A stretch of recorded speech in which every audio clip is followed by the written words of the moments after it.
குறித்தும் இந்த சுங்கத்துறையினர் விசாரணை செய்து வருகிறார்கள். விவரங்களுக்கு நன்றி ஜெய்சங்கர்.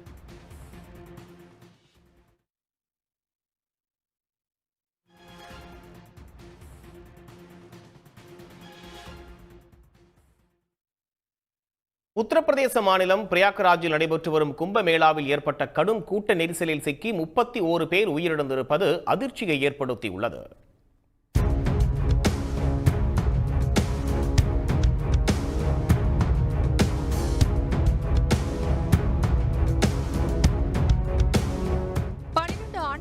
ஒருமுறை நடக்கும் மகா கும்பமேளா உத்தரப்பிரதேச மாநிலம் பிரயாக்ராஜில் கடந்த 13ஆம் தேதி தொடங்கி அடுத்த மாதம் 26ஆம் தேதி வரை நடைபெறுகிறது.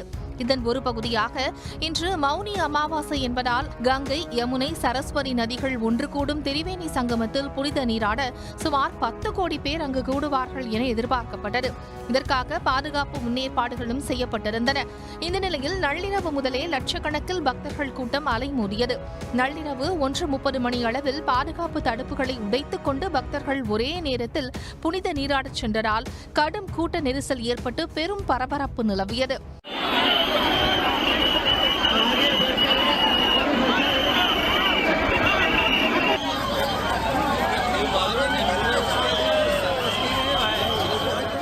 இந்த தள்ளுமுள்ளுவில் சிக்கி 15 பேர் உயிரிழந்ததாக முதற்கட்ட தகவல் வெளியானது.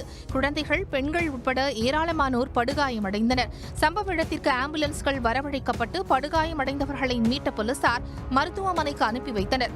மேலும் மீட்புப் பணிகளும் முடுக்கிவிடப்பட்டன.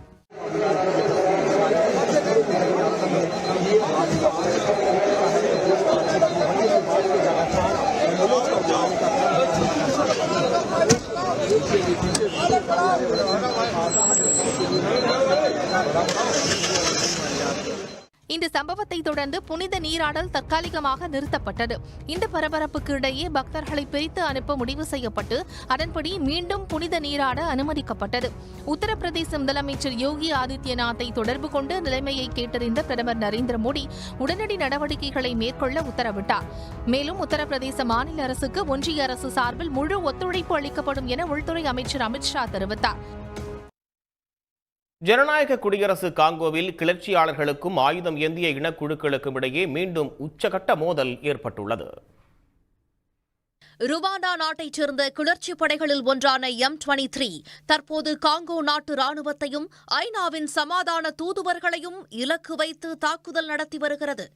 கோமா என்ற நகருக்குள் புகுந்துள்ள கிளர்ச்சியாளர்கள் தங்கள் கண்ணில் படும் இனக்குழுக்களையும் ராணுவத்தையும் சுட்டு வீழ்த்தி வருகின்றனர்.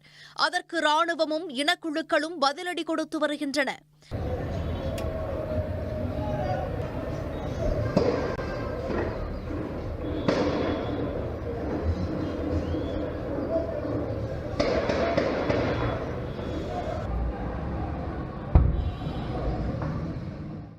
வைரம், தங்கம், கனிம வளங்கள் கொட்டிக் கிடக்கும் ஜனநாயக குடியரசு காங்கோவை மேற்கத்திய நாடுகள் திட்டமிட்டு உருக்குலைத்து கொள்ளையடித்து வருகின்றன என்பது குற்றச்சாட்டு.